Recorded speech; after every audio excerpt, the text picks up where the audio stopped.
എങ്ങനെയാണ് എതിരാളി വിലയിരുത്തുന്നത്? എങ്ങനെയാണ്? ഇല്ല, LDFിൻ്റെ സ്ഥാനാർത്ഥിയെ പ്രഖ്യാപിച്ചു, സ്വാഭാവികമാണ്. UDF സ്ഥാനാർത്ഥിയെ പ്രഖ്യാപിച്ചാൽ ശക്തമായ പ്രവർത്തനം ആരംഭിക്കും. പിന്നെ അതിന് പ്രത്യേകിച്ച് പുതുമയൊന്നുമില്ല. പണ്ട് അദ്ദേഹം സ്ഥാനാർത്ഥിയായിട്ടുള്ളതാണ്. മാത്രമല്ല പാർട്ടിയുടെ ഒരു ഉന്നത നേതാവുമാണ്. ജനാധിപത്യത്തിൽ സ്വാഭാവികമായിട്ടും അവർ LDF അല്ലെങ്കിൽ CPM സ്ഥാനാർത്ഥിയെ പ്രഖ്യാപിച്ചു. അത്രമാത്രമായിട്ട് അതിനെ കാണുന്നു. കഴിഞ്ഞ തവണയായിരുന്നു ശക്തനായ എതിരാളി എന്നാണ് എനിക്ക് തോന്നുന്നത്. അങ്ങനെ അഭിപ്രായമില്ല, അതൊക്കെ ജനങ്ങളാണ് തീരുമാനിക്കേണ്ടത്.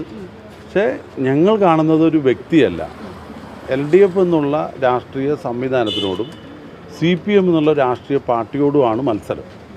ഇപ്പോൾ UDF പാലക്കാട് ജില്ലയിൽ LDFിനോട് മത്സരിക്കാനും ശക്തമായി മത്സരിക്കാനും എല്ലാ തയ്യാറെടുപ്പും നടത്തിയിരിക്കുകയാണ്. അത്രയേ ഉള്ളൂ. പാലക്കാട് പ്രധാന എതിരാളി UDFിൻ്റെ പ്രധാനപ്പെട്ട എതിരാളി എന്ന് പറയുന്നത് LDF തന്നെയാണ്, CPM തന്നെയാണ്. BJPക്ക് കഴിഞ്ഞ തവണ ഉണ്ടായിട്ടുള്ള ഒരു പിന്തുണ പോലും ഇത്തവണ ലഭിക്കാൻ ഒരു സാധ്യതയില്ല.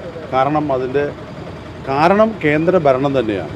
കഴിഞ്ഞ തവണ മത്സരിക്കുമ്പോൾ ഗ്യാസിന് സബ്സിഡി ഉണ്ടായിരുന്നു.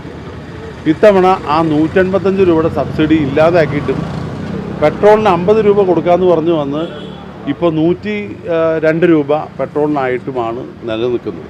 അപ്പോൾ സാധാരണക്കാർക്ക് BJP ഭരണം വന്നുകൊണ്ട് ഒരു പ്രയോജനം ഉണ്ടാകില്ല എന്ന് കഴിഞ്ഞ 5 വർഷം തെളിയിച്ചിരിക്കുക. അതുകൊണ്ട് കഴിഞ്ഞ തവണ കിട്ടിയ വോട്ട് പോലും ഇത്തവണ BJP കിട്ടില്ല. UDF വിജയിക്കും, നല്ല നിലയിൽ വിജയിക്കും. അത് കഴിഞ്ഞ തവണത്തെക്കാളും നല്ല ഭൂരിപക്ഷം ഉണ്ടാവും.